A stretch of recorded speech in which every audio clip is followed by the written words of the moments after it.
पोटा पोटा उंगली उंगली मैं हाथों पैरों से चलना सीख रहा हूँ।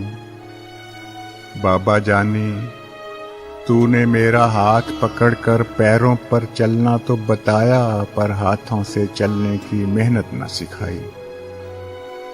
मैं तेरा शहजादा था पर इस दुनिया का खादिम हूँ। पीठ पे इसका बोझ उठाकर चलना कितना भारी है। सोए हुए बाबा की मट्टी देख सके तो देख मुझे, मैं कुबड़ा होता जाता हूँ। रिज्क और चाबुक वाला हाथ मेरा मालिक है, इसीलिए तो पोटा पोटा उंगली उंगली दो हाथों और दो पैरों से चलना सीखता जाता हूँ। चौपाया होने में एक सहूलत है, अब मैं कदरे आसानी से दुनिया और दुनियादारी का बोझ उठा के चल सकता हूँ।